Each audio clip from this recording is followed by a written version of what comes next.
So in this lecture, we're going to carry on talking about habitat management and also now highlight some more reasons why it is so important to manage your habitat. Well, first of all, you need to understand what species you have. What species are there? Are they rare species? Are they endangered alien species? Are they endangered? And so on, because this can help you with your management.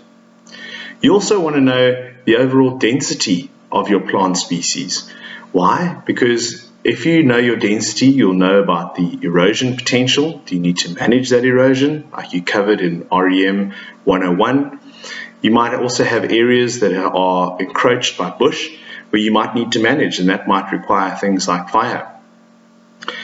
Understanding your habitat and managing your habitat also allows you to get a very good handle of the condition of your veld. So you can understand the grazing value, the quantity, how much is available, what is the ecological status of the grasses, so are they what we call decreaser or increaser grasses, and what kind of successional stage are we in? Is it a pioneer stage, is it a subclimax or climax? Because this all affects how the animals respond. You also need to understand your habitat because of carrying capacities. How many herbivores, and then ultimately how many carnivores can you?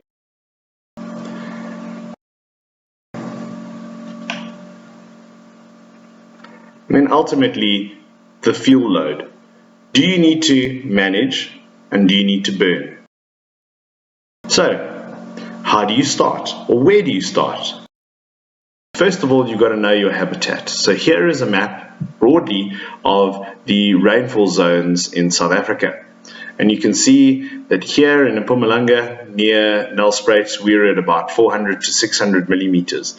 And this now all influences the type of habitat that we have available to us. So the first step is to know your habitat. What have you got? Where is it? And how? Well, you've got to figure out particular things. You've got to figure out, do you have habitat that is very good for all year round grazing, like sweet veld, which we generally find on soils that are clayey and you have between 200 and 5 millimeters of rain a year, and the grasses stay palatable for the species all year round? Or do you have sour veld, which generally has higher rainfall, but it's on very well drained soils, so that rainfall is lost from the system very, very quickly. An important component of this is that the grasses don't stay palatable all year round. And certainly in some parts of South Africa you can have both mixed sweet and sour veld, and this definitely affects where your animals will go during the particular seasons of the year. So understanding your habitat, how much rainfall do you have? What types of habitat do you have on your property? And then going out and mapping that. So how do you assess habitat? Well, one of the first steps is to map it using aerial photographs or things like remote sensing like GIS. The picture on the right tells you or gives you an example of some of the satellite mapping that can be done these days, where you can go and map the potential of the habitat to support herbivores. But certainly the most important thing is to get an overall understanding of where you find your different habitats on your properties.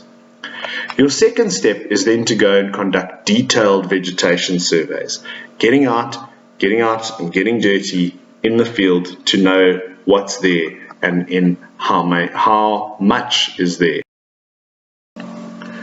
So some of the traditional veld surveys included things like the adapted point center quadrat method, which we will do in some practicals later on in the course, and then also veld condition assessment. How much food is available for the animals, what's the fuel load, and you can go out and you can measure these things in the field, like those students are doing on the right hand side, where they're measuring the distance from a point to a tuft of grass, which tells us how much bare earth is available, what the species of grass is, and how that system might be functioning.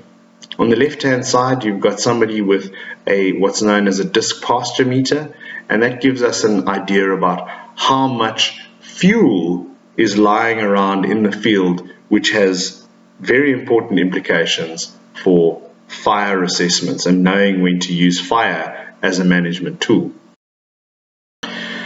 We will cover vegetation assessments later on in the course, so don't worry too much about the details at this point, but know that that is something that needs to be done in order to fully understand your habitat. So what's next? Once you've done your mapping of your habitat and you've done your Veld assessments, well, you might want to institute certain management techniques. These management techniques might be things like a controlled burn in various parts of your property, like you can see in the picture below. You might want to rotate water holes to push animals into different parts of your property. You might want to institute electric fencing to protect various habitats, but you don't know what to do unless you know what's out there. So mapping and doing assessment is very, very important before doing any form of management. So how then do we manage the animals? Well, first of all, we've got to remember that this is how your system on your reserve is going to function. You're going to start with your vegetation down at the bottom, followed by the herbivores and then the carnivores. All too often, it's very, very tempting to manage the carnivores very intensively and forget about the bottom part of the pyramid, which is the vegetation. And like I've said to you in other lectures, vegetation is the key. If you look after that, if you understand what's going on, you'll be having a much, much easier time in managing both the herbivores and the carnivores. So when it comes to the animals, one of the first things we've got to do is we've got to understand how many have we got. Because if we know how many, we can start to institute management if necessary. So one of the first things we've got to do is we've got to do game counts and we've got to calculate stocking rates. And this, like the vegetation assessment, we will cover in a little bit more detail later on. What about grazing management? Well, we want to manage our grazing so that we can get the most out of our animals, right? So there are four main approaches for managing the herbivores on a property. You can have continuous grazing, where you just allow the herbivores to graze continuously all year round, or you can try and rotate the grazing, and this is very similar to agricultural systems, where you can move the animals into like a rotational camp system, but this is very, very intensive, so it's not always easy on a game farm or a game reserve. And then you have resting, where you can exclude the herbivores from particular areas for at least one growing season. So you can put things up like electric fences to prevent herbivores from getting into a particular place to rest it. That's particularly if it's a very heavily used part of your property. And then finally, there's the zero grazing approach, where you totally exclude herbivores for an indeterminate amount of time, so they never get access to a particular area. And this is also quite a difficult thing to do, and it's not used very often in South Africa. What about fire then? Well, fire, some people love fire, some people hate fire, but there's definitely a role for fire in management, particularly in savanna systems. Because once you've burnt, like on the left, you can end up, if you do it at the right time, the right winds, the right temperature, you can end up transforming particular habitats so that you get a flush of green, and this attracts the herbivores to those areas, and you can use this as a form of rotational grazing, pulling herbivores away from particular areas and allowing them to rest while they come and graze on these sites.